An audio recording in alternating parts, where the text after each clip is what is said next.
So hello students, it's Wasim sir here और आज हम लोग सीखने वाले हैं engineering mechanics subject. Engineering mechanics subject जो कि इंजीनियरिंग के फर्स्ट ईयर में होता है, common to all the branches, जिसका हम लोगों ने लास्ट लेक्चर में सेंट्रॉइड चैप्टर स्टार्ट किया था, जिसके अभी तक हम लोगों ने 10 प्रॉब्लम्स सॉल्व किए हैं, है ना, जिसके वीडियोस ऑलरेडी यूट्यूब पे अपलोडेड है। अगर आप लोगों ने नहीं देखा है तो लिंक नीचे डिस्क्रिप्शन में दिया हुआ है, पहले जाके वो वीडियोस देख लीजिए, है ना। आज हम लोग बेसिकली प्रॉब्लम नंबर 11 सॉल्व करने वाले हैं, जो कि मुंबई यूनिवर्सिटी के मई 2017 में 7 मार्क्स के लिए पूछा हुआ प्रॉब्लम है ना, जिसका स्टेटमेंट एकदम सिंपल सा है, find the centroid of a shaded area as shown in figure, है ना।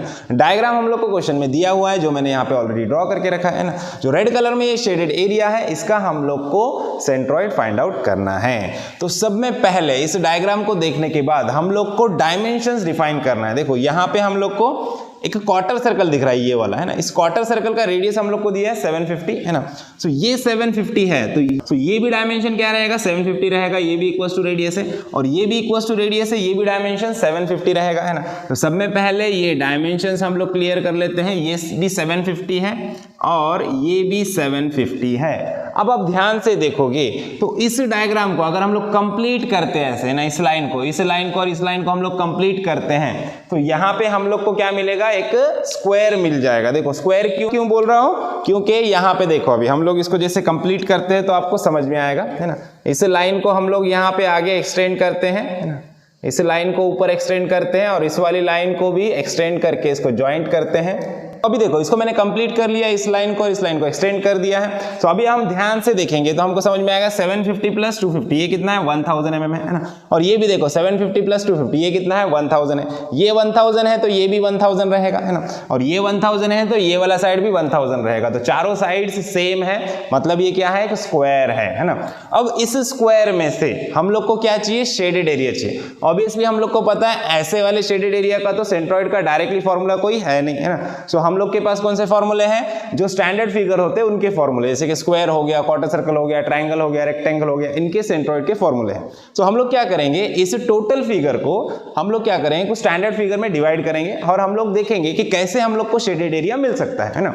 सो हम लोग यहाँ पे देख रहे हैं कि सब में बड़ा तो हम लोग को यहाँ पे स्क्वायर दिख रहा है ना। स्क्वायर एक हमारा स्टैंडर्ड फिगर हो गया, इसको हम लोग फिगर नंबर 1 नाम दे देते हैं। मैं यहाँ पे लिख देता हूँ, देखो स्क्वायर है हमारा फिगर नंबर 1। उसके बाद ये वाला हम लोग को क्वार्टर सर्कल दिख रहा है यहाँ पे, है ना। क्वार्टर सर्कल को हम लोग डायग्राम नंबर 2 नाम दे देते हैं ना। उसके बाद यहाँ पे हम लोग को एक ट्रायंगल दिख रहा है ऐसे ना, तो इस ट्रायंगल को मैं डायग्राम नंबर 3 नाम दे देता हूं। देखो यहाँ पे लिख देता हूं मैं डायग्राम नंबर 3, ये है मेरा ट्रायंगल। ओके, अब ये तीनों डायमेंशन से मुझे शेडेड एरिया कैसे मिलेगा, अगर मैं इस बड़े वाले स्क्वायर में से, इस बड़े से स्क्वायर में से इस क्वार्टर सर्कल और ट्रायंगल को सब्सट्रैक्ट कर दूं, माइनस कर दूं, रिमूव कर दूं, तो मुझे ये शेडेड एरिया मिलने वाला है। कैसे मिलेगा, इस बड़े से स्क्वायर में से अगर मैं क्वार्टर सर्कल और ट्रायंगल को माइनस कर दूं, सब्सट्रैक्ट कर दूं, तो हमारा बेसिक ऑपरेशन क्या रहेगा, diagram number 1 that is square, इसमें से माइनस करना है diagram number 2 that is quarter circle और diagram number 3 that is triangle, है ना। सो 1 - 2 - 3 ये हमारा बेसिक ऑपरेशन होने वाला है ना। तो चलो अब बढ़ते हैं डायरेक्टली कैलकुलेशन की तरफ। तो कैलकुलेशन की तरफ बढ़ने से पहले हम लोग टेंटेटिव सेंट्रॉइड्स को यहाँ पे लोकेट कर देते हैं। देखो क्वार्टर सर्कल का सेंट्रॉइड यहाँ पे इधर किधर रहेगा, यहाँ पे रहेगा, है ना। इसको नाम दे देंगे हम लोग C2, है ना। अब स्क्वायर का सेंट्रॉइड एग्जैक्टली सेंटर में रहेगा, यहाँ पे इधर किधर रहेगा, इसको हम लोग C1 नाम दे देते हैं, है ना। और हमारे ट्रायंगल का कैसा ट्रायंगल है, ये हमारा राइट एंगल ट्रायंगल है ना। सो इसके लिए इसका सेंट्रॉइड यहाँ पे रहेगा, इधर किधर रहेगा, यहाँ पे, है ना। इसको हम लोग नाम दे देते हैं C3, है ना। और डायग्राम में हमारी एक्स एक्सिस और वाई एक्सिस डिफाइन नहीं है, दिया नहीं है ना। सो हम लोग क्या करेंगे, बॉटम से ये जो एक्सिस है इसको एक्स एक्सिस नाम दे देंगे और इधर लेफ्ट कॉर्नर से यहाँ पे एक्सिस बनाएंगे, इसको वाई एक्सिस नाम दे देंगे, है ना। ये 250 है तो ये बचा हुआ कितना रहेगा, 750, है ना। अब ये 250 है तो ये बचा हुआ कितना रहेगा, 750। तो इस तरह से हम लोग को हमारे ट्रायंगल के भी डायमेंशंस मिल जाएंगे। यहाँ पे इस वाले ट्रायंगल का ये वाला जो डायमेंशन है, इसको क्या बोलते हैं हम लोग, this is the height of the triangle, है ना। और ये क्या है हमारा, this is the base of the triangle, ये बेस है और ये हाइट है। दोनों कितना है, 750 है। क्यों, ये स्क्वायर का पूरा हाइट है 1000, इधर देखा हम लोग ने, ये 1000, यहाँ से इतना 250 है तो ये बचा हुआ कितना रहेगा, 750। 1000 - 250 750 आएगा। सेम वे इधर भी ये 250 है तो 1000 - 250 है 750 आएगा। ये टोटल 1000 है तो ऊपर भी 1000 रहेगा। ओके, सो ट्रायंगल का बेस और हाइट दोनों सेम है। ओके, यहां तक समझ में आया आपको। अब बढ़ते हैं डायरेक्टली कैलकुलेशंस की तरफ। तो सब में पहले हम एरियाज फाइंड आउट कर लेते हैं। देखो A1 is the area of our square, है ना, बड़े से स्क्वायर का area. So area of square क्या होता है, side square, that is B square, है ना। और साइड कितना है, साइड है इसका 1000, है ना। सो 1000 का स्क्वायर करना है हम लोग को, 1000 का स्क्वायर करेंगे सो A1 का वैल्यू मिल जाएगा 1000 का स्क्वायर करेंगे तो 1000 में आगे 3 जीरो बढ़ा देना है ना। कितना आ जाएगा 10 लाख। अभी देखो कितने जीरो है, 1 2 3 और 6 जीरो है, तो यहाँ पे लिखेंगे 1 × 10⁻⁶ mm स्क्वायर, ऐसे आप इसको लिख सकते हो, या फिर डायरेक्ट 10 लाख लिख के कैलकुलेशन करोगे तो भी चलेगा, ठीक है। अभी देखो A2 क्या रहेगा, A2 is the area of our quarter circle. Quarter circle के एरिया का क्या फॉर्मूला होता है, हमारे पास फॉर्मूला है πr²। ये सर्कल के लिए होता है, क्वार्टर सर्कल होता है 4th पार्ट ऑफ सर्कल, तो डिवाइडेड बाय 4 कर देंगे, है ना। अभी देखो रेडियस कितना है, रेडियस ऑफ क्वार्टर सर्कल है हमारा 750 mm, तो यहाँ पे लिख देंगे into 750 whole square divided by 4, है ना। अब इसको अच्छे से कैलसी में पुट करो और कैलकुलेट करो, तो यहाँ से हम लोग को A2 का वैल्यू मिल जाएगा 44768 mm स्क्वायर, है ना। ये मिल गया A2 का वैल्यू। अभी देखो A3 क्या है हमारा, ट्रायंगल है। ट्रायंगल का एरिया हम लोग को फाइंड आउट करना है। क्या है फॉर्मूला, हम लोग को पता है, एरिया ऑफ ट्रायंगल क्या होता है, 1/2 इंटू बेस इंटू हाइट, है ना। तो यहाँ पे वैल्यू पुट कर दो, 1/2 इंटू बेस है हमारा 750 और हाइट भी है 750, है ना।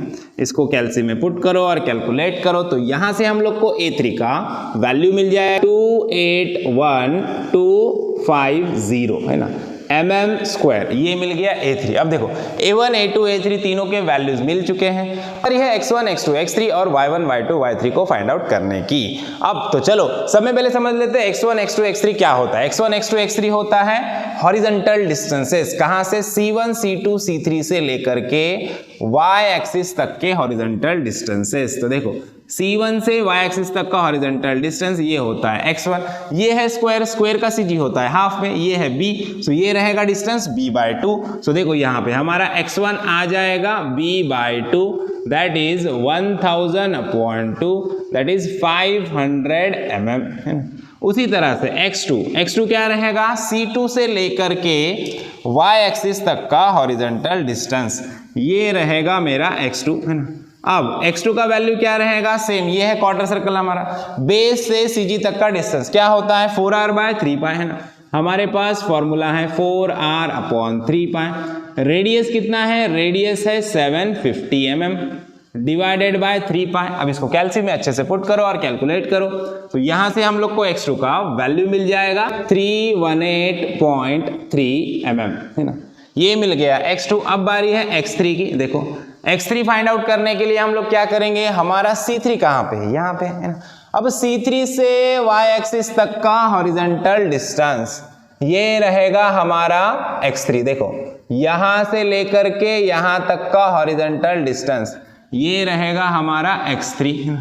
अब आप ध्यान से देखोगे तो इस वाले डिस्टेंस के लिए X3 के लिए हमारे पास कोई स्टैंडर्ड फॉर्मूला नहीं है। हमारे पास स्टैंडर्ड फॉर्मूला किस चीज के लिए है, इस ट्रायंगल के CG के लिए। ट्रायंगल का ये जो वर्टिकल लाइन है यहां से इतना जो डिस्टेंस रहेगा इसके लिए हमारे पास स्टैंडर्ड फॉर्मूला है। ये होता है, ये बेस है, तो ये होता है B/3, है ना। राइट एंगल ट्रायंगल है तो ये बेस है, तो ये डिस्टेंस रहता है B/3, ये B/3 है। और ये टोटल क्या है, ये टोटल डिस्टेंस कितना है हम लोग को पता है, टोटल है 1000, है ना। 750 + 250 ये टोटल डिस्टेंस है 1000। अगर 1000 में से मैं ये B/3 डिस्टेंस माइनस कर दूं, है ना, इस टोटल 1000 में से ये B/3 माइनस कर दूं तो मुझे X3 मिल जाएगा, है ना। सो X3 निकालने के लिए हम लोग क्या करेंगे, टोटल डिस्टेंस है 1000, यहां से यहां तक Y एक्सिस से कॉर्नर तक का 1000 है। 1000 में से ये डिस्टेंस दैट इज B/3, है ना, इसको माइनस कर देंगे B/3 को, तो मुझे X3 मिल जाएगा। तो B कितना है हमारा 750 बेस है उसका, डिवाइडेड बाय 3, है ना। तो 750 डिवाइड बाय 3 कितना आता है 250। सो अगेन क्या होगा, 1000 में से 250 माइनस करना है। सो आंसर कितना आएगा, आंसर आ जाएगा 750 mm, है कि नहीं। ये 750 डिवाइड बाय 3 है, मतलब ये 250 है। 1000 में से 250 माइनस करोगे तो x3 कितना मिलेगा? 750 mm, है ना। सो x3 मिला हम लोग को 750 mm। देखो x1 x2 x3 मिल गया, a1 a2 a3 मिल गया। अब बारी है x बार को फाइंड आउट करने की। तो चलो x बार को फाइंड आउट करने के लिए फॉर्मूला क्या रहेगा, उसके लिए बेसिक ऑपरेशन देखो। शेडेड एरिया कैसे मिल रहा है? 1 - 2 - 3 करके मिल रहा है ना। सो x बार का फॉर्मूला भी कैसा रहेगा? x बार का फॉर्मूला भी सेम रहेगा। देखो x bar is equal to क्या रहेगा? a1 x1 minus a2 x2 minus a3 x3, है ना, whole divided by a1 minus a2 minus a3, है ना। 1 - 2 - 3 है, इसलिए यहाँ पे भी 1 - 2 - 3 किया हम लोगों ने। अब सारे वैल्यूज को यहाँ पे फॉर्मूले में पुट करना है और कैलकुलेट करना है ना। तो देखो a1 कितना है हमारा? a1 है 1 × 10⁶ इंटू x1 कितना है? x1 निकाला हम लोगों ने 500, है ना। तो इसको लिख दो यहाँ पे 500 ब्रैकेट में, माइनस a2 कितना है हमारा? 441768। अब इसको भी आप 10⁵ या 6 में कन्वर्ट कर सकते हो। कन्वर्ट करना है तो करो, नहीं तो डायरेक्टली पुट करो, चलेगा। कोई भी कैसे भी वैल्यू आप पुट कर सकते हो, है ना। कैलसी में आंसर वही आने वाला है ना। इंटू a2 इंटू x2 कितना है हमारा? 318.3, है ना। ये वाला है x2 हमारा 318.3, है ना। उसके बाद माइनस a3 कितना है हमारा? a3 आया हमारा 281,250, है ना। इंटू x3 कितना है हमारा? 750, है ना, इंटू 750, है ना, होल डिवाइडेड बाय। अब a1 है हमारा 1 × 10⁶ या फिर 10 लाख लिखो डायरेक्टली, है ना, माइनस a2 है 441768, a3 है 281,250, है ना। सो कैलसी में पुट करो, सारे वैल्यू अच्छे से पुट करना है कैलसी में, है ना, और कैलकुलेट करना है। तो यहां से हम लोग को डायरेक्टली x बार का वैल्यू मिल जाएगा 535.92 mm, है ना। ये मिल गया x बार का वैल्यू 535.92 mm, है ना।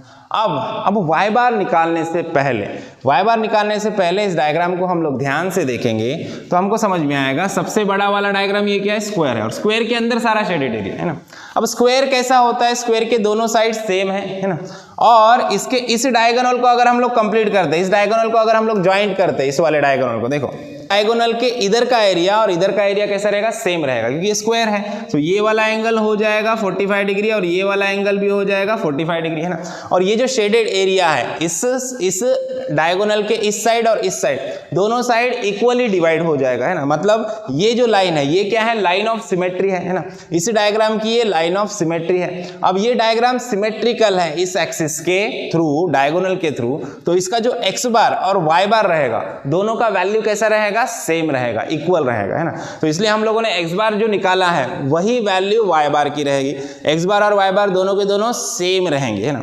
अगर ये चीज आपको नहीं समझ में आती है तो टेंशन लेने की बिल्कुल भी जरूरत नहीं है। सिंपल हमारा प्रोसेस आगे बढ़ाना है। जैसे x1 x2 x3 निकाला है, वैसे y1 y2 y3 निकालो, है ना। अब y1 y2 y3 की वैल्यू और x1 x2 x3 की वैल्यू अगर सेम आती है, अगर सपोज मान लो x1 x2 x3 की जो वैल्यू है वही वैल्यू y1 y2 y3 की आती है, तो आपका जो x बार है वही आपका y बार आने वाला है। क्योंकि कैलकुलेशन में क्या होता है, फॉर्मूले में क्या होता है, y बार के फॉर्मूला क्या रहेगा? सिर्फ x1 x2 x3 के वैल्यू चेंज होगी, रिप्लेस होगी y1 y2 y3 से। बाकी a1 a2 a3 के वैल्यू सेम रहते हैं, है ना। और माइनस के जगह पे माइनस रहेगा, साइन भी चेंज नहीं होता, है ना। तो सिर्फ x1 x2 x3 रिप्लेस होता है y1 y2 y3 से।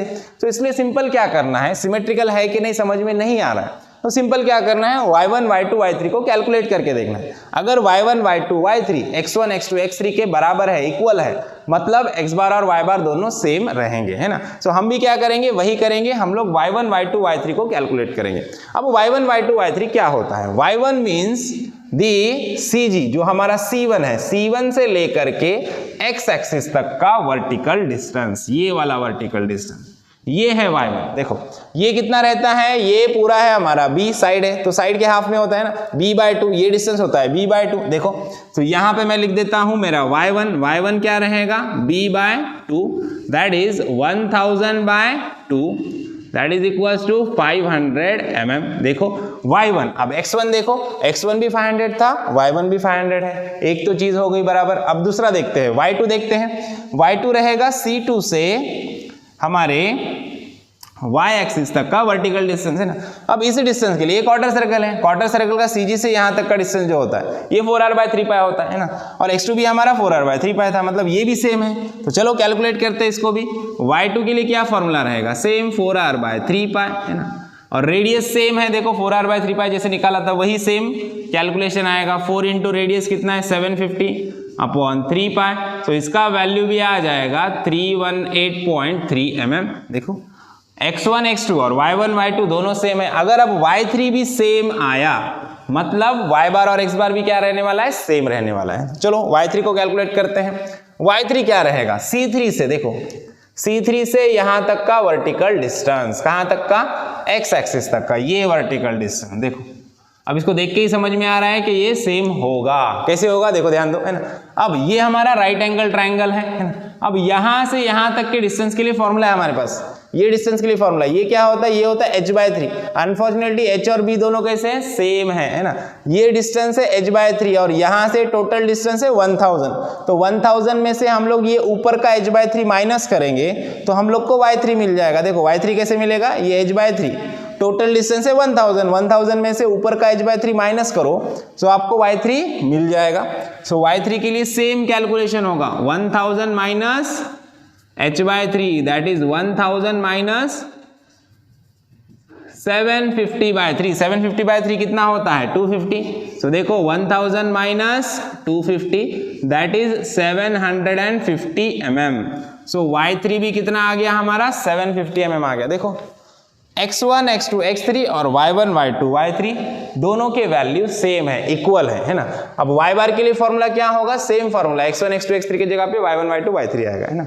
अब y1 y2 y3 के वैल्यू सेम है, सो इसलिए x बार और y बार की वैल्यू कैसी रहेगी, सेम रहेगी। इसके लिए हमारा जो y बार है, y बार भी रहेगा 535.92 mm, है कि नहीं। देखो सिमेट्रिकल विमेट्रिकल नहीं समझ में आ रहा है तो टेंशन नहीं लेना है, जैसे x1 x2 x3 निकाला वैसे ही y1 y2 y3 निकालने का। अगर दोनों वैल्यू सेम है मतलब x बार y बार सेम है।